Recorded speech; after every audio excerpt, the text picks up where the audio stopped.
بسم اللہ الرحمن الرحیم۔ شروع اللہ کے نام سے جو بڑا مہربان نہایت رحم کرنے والا ہے۔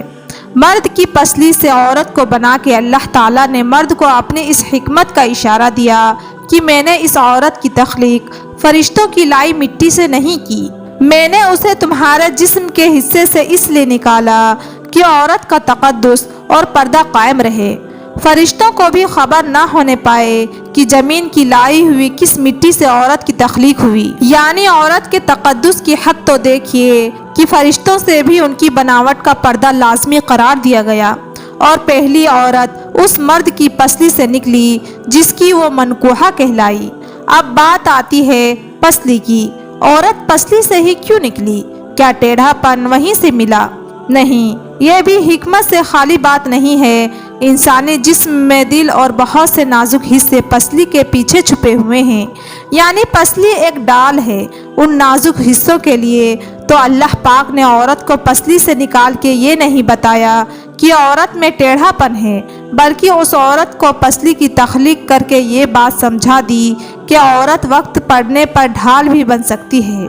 حضور پاک صلی اللہ علیہ وسلم صحابہ کی محفل میں جلوہ فرمائے تھے کہ ایک شخص حاضر ہوا اور عرض کرنے لگا، یا رسول اللہ صلی اللہ علیہ وسلم، کوئی ایسا مومن بھی ہے جو جہنم میں رہے گا؟ حضور پاک صلی اللہ علیہ وسلم فرمانے لگے، ہاں، ایک شخص ایسا ہوگا جو جہنم کی گہرائی میں 1000 سال رہے گا اور مسلسل اونچی آواز میں پکارتا رہے گا، یا حنان یا منان۔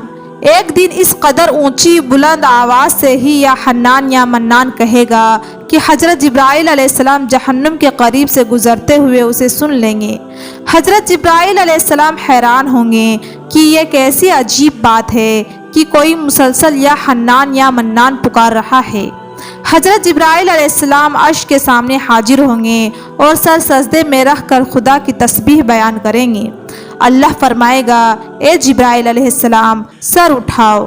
جیسے ہی حضرت جبرائیل علیہ السلام سر اٹھائیں گے تو اللہ فرمائے گا کہ بتاؤ جبرائیل علیہ السلام، کیا عجیب دیکھا آج تم نے؟ حضرت جبرائیل علیہ السلام عرض کریں گے، اے ہمارے رب، میں نے جہنم سے آتی ہوئی ایک آواز سنی جو کہ گہرے گڈھے سے لگ رہی تھی، کوئی پکار رہا تھا، یا حنان یا منان۔ اللہ فرمائے گا، اے جبرائیل علیہ السلام، جہنم کی دوار کا مالک کے پاس جاؤ اور اسے کہو کہ جو بندہ یا حنان یا منان کی صدا لگا رہا ہے اسے جہنم سے نکال کر تمہارے حوالے کر دے، پھر اسے میرے پاس لے آؤ۔ حضرت جبرائیل علیہ السلام جہنم کے دروازے پر تشریف لائے، دروازے پر دستک دیں گے، مالک باہر آئیں گے۔ حضرت جبرائیل علیہ السلام انہیں اللہ پاک کا حکم سنائیں گے، حکم سن کر مالک جہنم کے اندر جائیں گے۔ حضرت محمد صلی اللہ علیہ وسلم نے فرمایا، جیسے ماں اپنے بچے کو پہچانتی ہے، مالک ایسے جہنم کو پہچانتے ہیں۔ اس کے باوجود آپ یا حنان یا منان کہنے والے شخص کو تلاش نہیں کر پائیں گے۔ باہر تشریف لائیں گے، حضرت جبرائیل علیہ السلام سے عرض کریں گے، اے جبرائیل، جہنم نے گہری سانس لیا ہے، اس لیے کون سی چیز پتھر ہے، کون سی چیز لوہا ہے اور کون انسان ہے، اس کی پہچان نہیں ہو رہی۔ حضرت جبرائیل علیہ السلام پھر اللہ کی بارگاہ میں سجدہ کریں گے۔ اللہ پاک ارشاد فرمائے گا، اے جبرائیل علیہ السلام، سر اٹھاؤ، تم یا حنان یا منان کہنے والوں کو کیوں نہیں لائے؟ جبرائیل علیہ السلام عرض کریں گے، مولا، دوارکا جہنم مالک نے بھی معذرت کر لی ہے، کہتے ہیں جہنم نے گہری سانس لی ہے، اس وجہ سے پتھر، لوہے اور انسان کے درمیان کوئی فرق نہیں بچا، یہ سب جل کر کوئلہ بن چکے ہیں، کسی کی پہچان نہیں ہو پا رہی۔ اللہ فرمائے گا، جبرائیل، دوارکا مالک سے کہو میرا بندہ جہنم کے فلاں گڑھے میں فلاں کونے میں اس حالت میں پڑا ہوا ہے۔ حضرت جبرائیل علیہ السلام جہنم کے دروازے پر جائیں گے اور حضرت مالک کو یا حنان یا منان پکارنے والوں کا پتہ بتائیں گے۔ حضرت مالک جہنم کے اندر جائیں گے اور دیکھیں گے ایک شخص ہے، اس کے پاؤں اس کی پیشانی کے ساتھ اور اس کے ہاتھ گردن کے ساتھ بندھے ہوئے ہیں، اور جہنم کے سانپ بچھو اس کے ساتھ لپٹے ہوئے ہیں۔ مالک اس کی زنجیریں توڑ دیں گے اور جہنم سے نکال کر حضرت جبرائیل علیہ السلام کے حوالے کر دیں گے۔ حضرت جبرائیل علیہ السلام اسے عرش الہی کے سامنے لے کر حاضر ہوں گے، سر سجدے میں رکھیں گے۔ اللہ پاک فرمائے گا جبرائیل علیہ السلام سر اٹھاؤ۔ جبرائیل علیہ السلام سر اٹھائیں گے۔ اللہ پاک اس بندے سے فرمائے گا کیا میں نے تیری بہترین تخلیق نہیں کی تھی؟ کیا میں نے تیری طرف رسول نہیں بھیجے تھے؟ کیا میرے رسولوں نے تمہیں میری کتاب نہیں سنائی تھی؟